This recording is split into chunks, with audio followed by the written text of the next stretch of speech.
Vous êtes agenouillé dans votre chambre, les mains jointes, les yeux fermés. Vous murmurez les mêmes prières que vous avez répétées 100 fois, 1000 fois. Mais quelque chose manque. Vous le sentez. Ce vide au fond de votre cœur. Cette distance entre vos lèvres et le ciel. Vous priez, mais c'est comme si vos mots se perdaient dans le silence. Vous lisez la Bible, mais les versets glissent sur votre âme sans la toucher vraiment.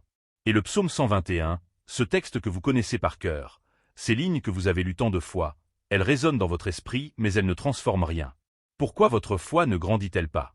Pourquoi cette sensation de stagner spirituellement alors que vous faites tout ce qu'on vous a dit de faire? La réponse se trouve dans 7 messages cachés du psaume 121 que personne ne vous a jamais révélés. Des vérités que Dwight L. Moody, l'un des plus grands prédicateurs du XIXe siècle, a découvertes après des années d'études profondes et de luttes personnelles. Des vérités qui ont transformé des millions de vies. Et aujourd'hui, elles vont transformer la vôtre. Parce qu'il existe des messages cachés dans le psaume 121 que vous n'avez jamais imaginé connaître. Des révélations que beaucoup préfèrent garder dans l'ombre. Mais après cette vidéo, votre lecture de ce psaume ne sera plus jamais la même. Votre foi ne sera plus jamais la même. Si vous avez Jésus dans votre cœur et que vous croyez en lui, abonnez-vous à la chaîne pour continuer à soutenir ce contenu qui change des vies. Activez la cloche, parce que ce que vous allez découvrir dans les prochaines minutes va ébranler tout ce que vous pensiez savoir sur la protection divine et la croissance spirituelle. Dwight L. Moody n'était pas un théologien académique formé dans les grandes universités. C'était un homme simple, un vendeur de chaussures devenu l'un des prédicateurs les plus puissants que le monde ait connu. Il a touché des millions de personnes en Amérique, en Angleterre, dans le monde entier. Mais avant cela, Moody a lui aussi connu la sécheresse spirituelle. Il a lui aussi prié sans voir de réponse. Il a lui aussi lu les Écritures en cherchant désespérément quelque chose de plus profond. Et c'est dans cette quête qu'il a découvert ce que le psaume 121 cache vraiment. Des vérités si puissantes qu'elles ont non seulement transformé sa propre vie, mais aussi celle de milliers de personnes qui l'ont écouté. Votre génération confond présence physique avec fidélité spirituelle. Vous allez à l'église chaque dimanche, vous participez au culte, vous chantez les cantiques, vous levez les mains pendant la louange. Mais au fond de vous, vous savez que quelque chose ne va pas. Vous savez que votre cœur n'est pas vraiment là. Vous savez que votre foi est devenue un rituel vide, une performance religieuse sans vie intérieure. Combien de fois avez-vous lu le psaume 121 sans vraiment le comprendre? Combien de fois avez-vous récité ces versets magnifiques sans qu'ils pénètrent réellement votre âme? Le problème n'est pas le psaume. Le problème, c'est la manière dont vous le lisez. La manière dont on vous a appris à le lire. Comme un texte de réconfort superficiel, comme une promesse lointaine, comme quelque chose qui appartient à d'autres époques et d'autres personnes. Mais Moody a compris que ce psaume est bien plus que cela. C'est un miroir. C'est un diagnostic spirituel. C'est une carte qui révèle exactement où votre foi est bloquée. Le premier message caché commence avec les tout premiers mots. Je lève mes yeux vers les montagnes. D'où viendra mon secours? Pendant des années, vous avez probablement pensé que ce verset parlait simplement d'admirer les montagnes, de reconnaître la grandeur de la création divine. Mais Moody a découvert quelque chose de bien plus profond. Lever les yeux vers les montagnes n'est pas une question de géographie. Ce n'est pas une invitation à regarder des sommets physiques. C'est une métaphore de transcendance spirituelle. Les montagnes, dans la culture biblique, représentaient les lieux de rencontre avec Dieu. Le mont Sinaï, le mont des Oliviers, le mont du Calvaire. Mais le psalmiste pose une question cruciale. D'où viendra mon secours? Pas des montagnes elles-mêmes. Pas des lieux saints. Pas des temples construits par des mains humaines. Le secours vient de plus haut encore. De celui qui a fait les cieux et la terre. Et c'est là que la plupart des croyants se trompent complètement. Vous cherchez Dieu dans les montagnes, dans les lieux sacrés, dans les moments religieux extraordinaires. Vous attendez une expérience spirituelle spectaculaire. Vous voulez sentir quelque chose de puissant pendant la louange. Vous voulez voir des miracles visibles. Mais Moody disait, la véritable élévation n'est pas vers les montagnes, mais au-delà d'elles. Votre erreur, c'est de confondre les signes avec la source. Vous admirez la création au lieu d'adorer le Créateur. Vous cherchez la présence de Dieu dans des expériences émotionnelles temporaires au lieu de la trouver dans la communion constante et invisible. Et c'est exactement pour cela que votre foi stagne. Parce que vous levez les yeux vers les mauvaises choses. Réfléchissez un instant.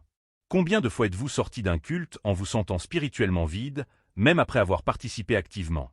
Combien de fois avez-vous cherché Dieu dans des lieux saints, dans des moments spéciaux, sans vraiment le rencontrer? Le problème n'est pas Dieu. Le problème, c'est votre regard. Vous cherchez le secours dans les montagnes visibles, alors qu'il vient d'un Dieu invisible qui transcende toute création. Cette première révélation change tout. Parce qu'elle vous libère de la quête épuisante d'expériences spirituelles extraordinaires et vous ramène à l'essentiel. Une relation intime et constante avec celui qui a tout créé. Mais la deuxième vérité cachée est encore plus perturbante. Mon secours vient de l'Éternel, qui a fait les cieux et la terre. Lisez attentivement ces mots. Le Créateur des cieux et de la terre. Celui qui a formé les galaxies, qui a suspendu les étoiles dans l'espace, qui a façonné chaque montagne et chaque océan. Ce Dieu infiniment grand, infiniment puissant, est celui dont vient votre secours. Mais Moody a découvert quelque chose que la plupart des croyants ignorent complètement. Ce Dieu créateur ne reste pas distant dans les cieux. Il n'est pas simplement là-haut, séparé de vous par un abîme infranchissable. Non. Il habite en vous. Il a fait de votre cœur son temple. Votre corps est le temple du Saint-Esprit. Et pourtant, vous vivez comme si Dieu était à des millions de kilomètres de distance. Vous priez en regardant vers le ciel comme si Dieu était quelque part là-haut, inaccessible. Vous cherchez sa présence dans des lieux saints extérieurs alors qu'il réside déjà à l'intérieur de vous. Cette génération entière a oublié la vérité la plus fondamentale du christianisme. Dieu n'est pas distant. Il n'est pas absent. Il n'est pas silencieux. Il est là, au plus profond de votre être, attendant que vous le reconnaissiez, que vous vous tourniez vers l'intérieur, que vous cultiviez cette intimité que vous cherchez désespérément à l'extérieur. Moody disait, Dieu n'est pas loin dans les montagnes, il habite dans votre temple intérieur. Et c'est précisément là que votre foi commence à mourir. Parce que vous avez transformé la spiritualité en quelque chose de performatif, de visible, de public. Vous mesurez votre foi par ce que les autres voient. Par votre présence à l'église. Par vos prières à voix haute. Par vos posts spirituels sur les réseaux sociaux. Mais la vraie foi, celle qui grandit et transforme, se cultive dans le silence. Dans l'intimité. Dans ces moments où personne ne vous regarde, où personne ne vous juge, où c'est juste vous et Dieu. Quand avez-vous cherché Dieu à l'intérieur de vous pour la dernière fois? Quand avez-vous fermé la porte de votre chambre, éteint votre téléphone, et simplement écouté sa voix dans le silence? Pas pour demander quelque chose. Pas pour réciter des prières apprises. Mais simplement pour être en sa présence. Pour reconnaître qu'il est là, maintenant, en vous. Cette deuxième révélation expose le mensonge que vous avez cru pendant des années. Vous pensez que la croissance spirituelle vient de faire plus de choses religieuses. Plus de culte. Plus de lecture biblique. Plus de prières. Mais Moody a compris que la croissance vient de la profondeur, pas de la quantité. Elle vient de cette connexion intime avec le Dieu qui habite en vous, pas de la multiplication d'activités spirituelles superficielles. Pause cette vidéo pendant 10 secondes. Ferme les yeux. Et demande-toi honnêtement, est-ce que je cherche Dieu à l'intérieur de moi, ou seulement dans des expériences extérieures? Sois sincère avec toi-même. Parce que cette question détermine tout le reste de ton voyage spirituel. La troisième vérité cachée va encore plus loin. Il ne permettra pas que ton pied chancelle. Celui qui te garde ne dormira pas réfléchi à ces mots. Celui qui te garde ne dormira pas. Pendant que tu dors, inquiet, tourmenté par l'anxiété, préoccupé par tes problèmes, Dieu est éveillé. Pendant que tu passes des nuits blanches à te demander comment tu vas payer tes factures, comment tu vas résoudre tes conflits, comment tu vas sortir de cette situation impossible, Dieu travaille. Il ne dort jamais. Il ne prend jamais de pause. Il ne ferme jamais les yeux sur ta vie. Moody a appliqué cette vérité lors d'une des périodes les plus difficiles de sa vie. Son ministère traversait une crise financière terrible.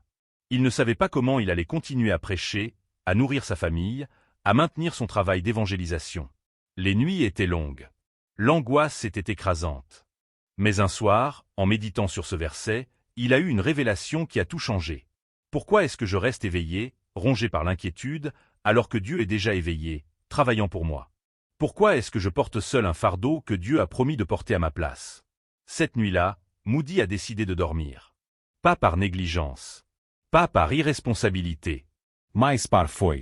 Par confiance absolue en un Dieu qui ne dort jamais et qui travaille constamment pour ceux qui lui font confiance. Et c'est exactement le problème avec votre génération. Vous ne savez pas faire confiance. Vous priez, mais vous continuez à vous inquiéter. Vous demandez à Dieu de prendre le contrôle, mais vous essayez quand même de tout gérer vous-même.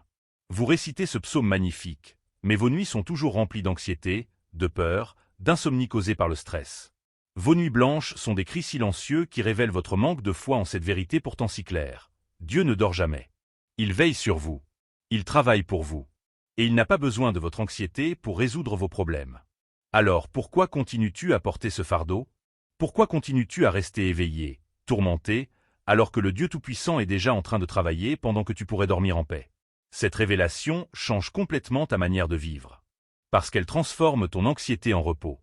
Elle transforme ta peur en confiance. Elle transforme tes nuits d'insomnie en sommeil profond et paisible, sachant que celui qui te garde ne ferme jamais les yeux. Mais la quatrième vérité cachée va te défier encore plus profondément. L'Éternel est celui qui te garde. L'Éternel est ton ombre à ta main droite. Pourquoi à ta main droite? Pourquoi pas à ta gauche?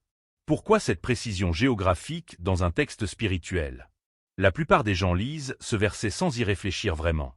Ils pensent que c'est juste une belle image poétique. Mais Moody a découvert que rien dans les Écritures n'est accidentel. Chaque mot a un poids. Chaque détail révèle quelque chose de crucial. La main droite, dans la Bible, représente la position de puissance, d'autorité, de décision. C'est la main avec laquelle tu agis, tu construis, tu crées. C'est la main qui dirige ta vie. Et Dieu dit qu'il est ton ombre précisément à cet endroit. Pas derrière toi. Pas loin de toi. Mais exactement là où tu prends tes décisions les plus importantes. Réfléchis à l'implication profonde de cette vérité.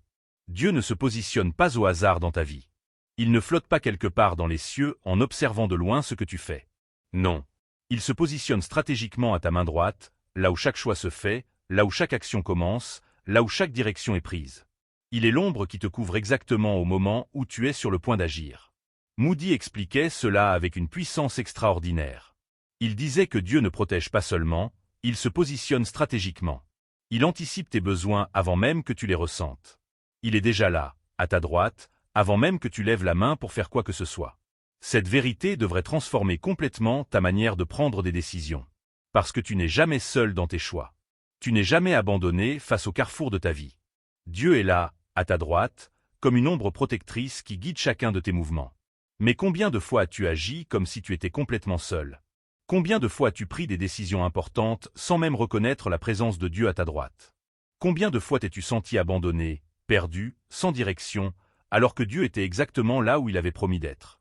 Le problème n'est pas son absence. Le problème, c'est ton aveuglement. Tu vis comme si tu devais tout résoudre par toi-même. Tu portes le poids de chaque décision comme si elle ne dépendait que de toi. Mais cette quatrième révélation te libère de ce fardeau écrasant. Tu n'es pas seul. Tu ne l'as jamais été. Dieu est ton ombre à ta main droite. Et une ombre ne te quitte jamais tant que la lumière brille. Tant que Dieu, qui est lumière, continue de rayonner dans ta vie, son ombre couvrira toujours ta main droite. Prends un moment maintenant pour réfléchir. Pense à une décision difficile que tu dois prendre. Une situation où tu te sens perdu, sans savoir quelle direction choisir. Maintenant, reconnais que Dieu est déjà là, à ta droite, attendant que tu reconnaisses sa présence. Comment cette prise de conscience change-t-elle ta perspective? Comment cette vérité transforme-t-elle ta peur en confiance? Si tu as déjà vécu un moment où tu as senti cette protection divine dans une décision importante, écris-le dans les commentaires. Partage ton témoignage. Parce que ton histoire pourrait être exactement ce dont quelqu'un d'autre a besoin pour croire à nouveau. La cinquième vérité cachée approfondit encore davantage cette révélation. Pendant le jour le soleil ne te frappera pas, ni la lune pendant la nuit. L'Éternel te gardera de tout mal. Il gardera ton âme. L'Éternel gardera ton départ et ton arrivée, dès maintenant et à toujours. Lis ces mots lentement. Gardera ton départ et ton arrivée. Pas seulement les moments critiques. Pas seulement les crises. Pas seulement les événements majeurs de ta vie. Mais ton départ et ton arrivée. Le début et la fin. Le processus complet. Le voyage entier. Moody a eu une révélation puissante en méditant sur ces versets. La plupart des croyants prient pour que Dieu intervienne dans les moments de crise. Ils demandent sa protection quand le danger est imminent. Ils cherchent son aide quand tout s'effondre.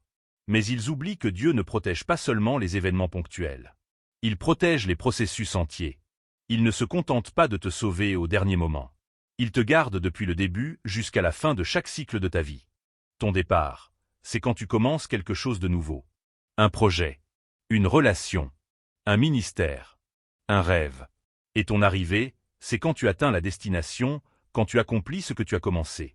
Entre les deux, il y a tout un voyage. Des obstacles, des doutes, des tentations d'abandonner, des moments où tu veux tout lâcher parce que c'est trop difficile. Mais Dieu ne te garde pas seulement au départ. Il ne te protège pas seulement à l'arrivée. Il te garde pendant tout le trajet. chaque pas, chaque jour, chaque épreuve, depuis maintenant et pour toujours. Cette dimension temporelle est cruciale. Dès maintenant, pas demain, pas quand tu seras plus fort spirituellement, pas quand tu auras résolu tous tes problèmes. Maintenant, aujourd'hui, à cet instant précis, et pour toujours. Pas pour une saison, pas jusqu'à ce que les choses s'arrangent, mais éternellement, sans fin, sans interruption. Moody disait que cette vérité libère les croyants d'un fardeau immense. Tu n'as pas besoin de surveiller toi-même chaque détail de ta vie. Tu n'as pas besoin de contrôler chaque variable, de prévoir chaque danger, de te protéger contre chaque menace potentielle. Parce que Dieu a déjà promis de garder ton départ et ton arrivée. Il a déjà pris la responsabilité de ton voyage complet. Ton rôle n'est pas de tout contrôler. Ton rôle est de faire confiance, de marcher, d'avancer, sachant que celui qui te garde ne dormira jamais, qu'il est ton ombre à ta main droite, et qu'il protège chaque étape de ton chemin depuis maintenant et pour toujours. Mais les deux dernières vérités cachées sont celles qui transforment vraiment des vies. La 6e révélation concerne un détail linguistique que presque personne ne remarque. Le texte dit que Dieu te gardera de tout mal et qu'il gardera ton âme. En français, ces deux phrases semblent similaires. Mais dans l'hébreu original, les mots utilisés révèlent deux niveaux complètement différents de protection divine. Moody a passé des années à étudier les langues bibliques originales. Il voulait comprendre non seulement ce que les textes disaient en surface, mais ce qu'ils révélaient dans leur essence la plus profonde. Et il a découvert que le mot traduit par garder dans gardera de tout mal signifie protéger, défendre, mettre à l'abri du danger immédiat. C'est une protection active contre les menaces externes. Mais le mot utilisé dans gardera ton âme va beaucoup plus loin. Il signifie préserver, maintenir intact, assurer la continuité de l'essence même de ton être. Ce n'est pas seulement éviter le mal. C'est préserver ton identité spirituelle, ton appel, ton destin, ton âme elle-même. Comprends-tu la différence cruciale? Dieu ne se contente pas de t'éviter des tragédies. Il ne se limite pas à te protéger des accidents, des maladies, des dangers physiques. Cela, c'est garder de tout mal. Mais il fait quelque chose de bien plus profond. Il préserve ton âme. Il protège qui tu es vraiment. Il garde intacte ton identité spirituelle même quand tout autour de toi s'effondre. Moody a vécu cette vérité de manière personnelle et déchirante. En 1871, le grand incendie de Chicago a détruit tout ce qu'il possédait. Son église, sa maison, ses biens matériels. Tout est parti en fumée en une seule nuit. Il a tout perdu. Mais au milieu de cette dévastation totale, il a réalisé quelque chose de puissant. Dieu n'avait pas gardé ses possessions du mal. Le feu avait tout consumé. Mais Dieu avait préservé son âme, son appel, sa mission, son identité spirituelle. L'incendie n'avait pas touché à l'essentiel. Et c'est cette préservation qui lui a permis de reconstruire, de continuer à prêcher, de toucher encore plus de vie qu'avant la tragédie. Cette distinction change complètement ta compréhension de la protection divine. Parce que tu as probablement prié pour que Dieu te garde de tout mal, et pourtant des choses difficiles sont arrivées. Des épreuves, des pertes, des souffrances. Et tu t'es demandé où était Dieu. Pourquoi il ne t'avait pas protégé? Pourquoi il avait permis que tu traverses cette vallée sombre? Mais la vérité, c'est que Dieu n'a jamais promis que rien de difficile ne t'arriverait. Il a promis quelque chose de bien plus grand. Il a promis de préserver ton âme à travers tout ce qui arrive. Il a promis que même si tu perds tout, tu ne perdras jamais l'essentiel. Même si le feu consume tes possessions, il ne touchera jamais à ton identité spirituelle. Même si la tempête détruit ce que tu as construit, elle ne détruira jamais qui tu es en Christ. Moody disait que Dieu ne protège pas seulement des tragédies, il dirige des destinées. Il permet parfois que des choses difficiles arrivent, non pas parce qu'il ne t'aime pas, mais précisément parce qu'il t'aime assez pour te façonner, te transformer, te préparer pour un but qui dépasse ta compréhension actuelle. Et maintenant, la 7e et dernière vérité cachée. Celle qui révèle pourquoi ta foi a stagné pendant toutes ces années. Celle qui change absolument tout si tu la comprends vraiment. Moody a fait une découverte bouleversante après des décennies de prédication sur ce psaume. Il a réalisé que le psaume 121 n'est pas simplement une liste de promesses pour te réconforter. C'est un miroir. C'est un diagnostic spirituel. Chaque verset révèle un aspect de ta relation avec Dieu qui pourrait être bloqué, négligé, mal compris. Le psaume ne te dit pas seulement ce que Dieu fait. Il te montre où tu échoues à reconnaître ce qu'il fait. Où tu échoues à vivre selon ses vérités. Où ta foi reste superficielle au lieu de devenir profonde et transformatrice. Relis le psaume maintenant avec ses yeux nouveaux. Je lève mes yeux vers les montagnes. Est-ce que tu cherches vraiment Dieu au-delà des expériences visibles?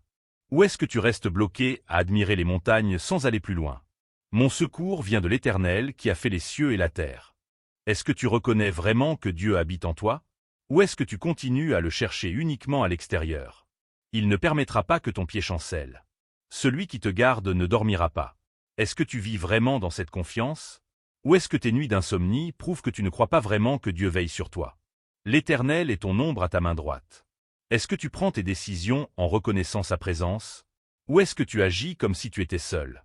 L'Éternel gardera ton départ et ton arrivée. Est-ce que tu fais confiance au processus? Ou est-ce que tu veux tout contrôler toi-même? Chaque verset devient une question qui expose où ta foi est faible, où ta confiance est superficielle, où ta relation avec Dieu est devenue rituelle au lieu d'être réelle. Et c'est exactement pour cela que ta foi ne grandit pas. Parce que tu lis ce psaume comme un spectateur, pas comme un participant. Tu le lis comme quelque chose de beau à admirer, pas comme un miroir qui révèle ta condition spirituelle réelle. Tu veux la protection divine sans l'intimité divine. Tu veux que Dieu te garde sans avoir à cultiver une relation profonde avec lui. Tu veux les promesses sans la présence. Les bénédictions sans la communion. La sécurité sans la soumission. Moody a prêché ces vérités à des millions de personnes à travers le monde. Des vies ont été complètement transformées. Des gens qui vivaient dans la peur ont trouvé la paix.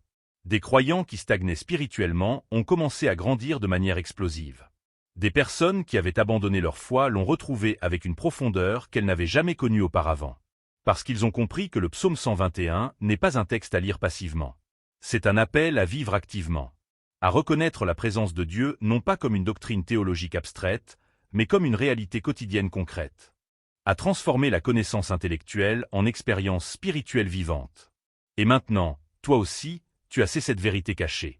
Tu sais ce que Moody a mis des années à découvrir. Tu comprends ce que des millions de croyants ignorent encore. La question maintenant n'est plus de savoir si ces vérités sont vraies. La question est de savoir ce que tu vas en faire. Parce que connaître ces révélations ne changera rien si tu continues à vivre comme avant. Si tu continues à lire le psaume 121 comme un simple texte de réconfort superficiel. Si tu continues à chercher Dieu uniquement dans des expériences religieuses extérieures. Si tu continues à porter seul le fardeau de tes inquiétudes au lieu de faire confiance à celui qui ne dort jamais. Si tu continues à prendre tes décisions sans reconnaître qu'il est ton ombre à ta main droite. Si tu continues à vouloir contrôler chaque détail au lieu de lui faire confiance pour ton départ et ton arrivée. Si tu continues à confondre protection temporaire avec préservation éternelle. Si tu continues à être un spectateur de ta foi au lieu d'en être un participant actif. Alors ces vérités resteront enfermées dans ta tête sans jamais transformer ton cœur. Moody disait quelque chose de puissant qui résume tout ce que nous avons exploré aujourd'hui. La foi ne grandit pas à la surface des mots, mais dans les profondeurs de la compréhension. Tu peux réciter le psaume 121 par cœur. Tu peux le lire 100 fois, 1000 fois.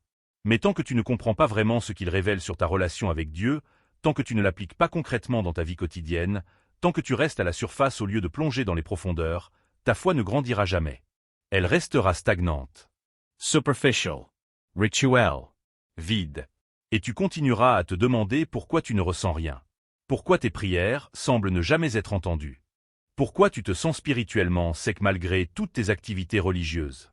Alors voici ce que tu vas faire maintenant. Dans les prochaines 24 heures, tu vas appliquer la première vérité cachée. Tu vas arrêter de chercher Dieu uniquement dans des expériences extérieures spectaculaires. Tu vas fermer la porte de ta chambre.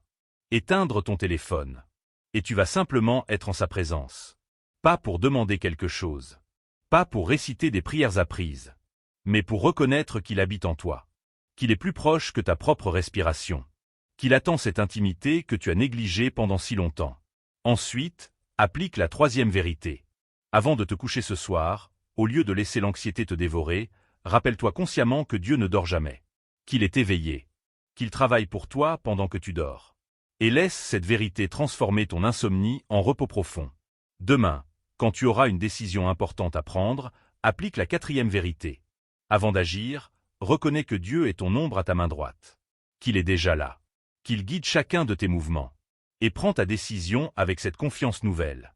Ces 3 applications pratiques, si tu les vis vraiment, vont commencer à transformer ta foi dès aujourd'hui. Parce que la transformation ne vient pas de savoir plus de choses. Elle vient de vivre ce que tu sais déjà. Et si tu appliques ces vérités, si tu les vis concrètement, ta foi commencera enfin à grandir. Tu verras des changements que tu n'as jamais vus auparavant. Tu expérimenteras une profondeur spirituelle que tu n'as jamais connue. Maintenant, si ce contenu a touché ton cœur, si ces révélations ont ébranlé quelque chose au plus profond de toi, alors abonne-toi à cette chaîne et active la cloche. Parce que d'autres vérités cachées arrivent. D'autres révélations qui vont continuer à transformer ta vie spirituelle. Partage cette vidéo avec quelqu'un dont tu sais que la foi a besoin de grandir. Quelqu'un qui stagne spirituellement. Quelqu'un qui cherche désespérément quelque chose de plus profond. Ton partage pourrait être exactement ce dont cette personne a besoin pour retrouver l'espoir. Et dans les commentaires, réponds à cette question. Laquelle des 7 vérités cachées t'a le plus impacté et pourquoi? Partage ton témoignage. Raconte comment l'une de ces révélations a touché ta vie. Parce que ton histoire pourrait encourager des centaines, peut-être des milliers d'autres personnes qui liront ton commentaire. Crée une communauté de croyants qui ne se contentent pas de connaître des doctrines, mais qui vivent vraiment leur foi avec profondeur et authenticité. Maintenant, va lire le psaume 121 avec ses yeux nouveaux. Lis-le lentement. Laisse chaque verset te questionner. Laisse chaque promesse devenir un miroir qui révèle où ta foi est bloquée. Et laisse ces vérités transformer non seulement ta compréhension intellectuelle, mais ton cœur tout entier. Parce que c'est là, dans les profondeurs de la compréhension vécue, que ta foi commencera enfin à grandir de manière explosive et transformatrice. Dans la prochaine vidéo, nous révélerons les 5 erreurs mortelles dans la prière qui empêchent les réponses divines. Des erreurs que presque tous les croyants commettent sans même s'en rendre compte. Des blocages spirituels que tu dois absolument identifier et éliminer si tu veux voir tes prières enfin exaucées. Ne manque pas cette révélation cruciale. Jusqu'à la prochaine fois, que ces vérités du psaume 121 ne restent pas enfermées dans ta tête, mais qu'elles descendent dans ton cœur et transforment chaque aspect de ta vie spirituelle. Que Dieu te bénisse et te garde, dès maintenant et pour toujours.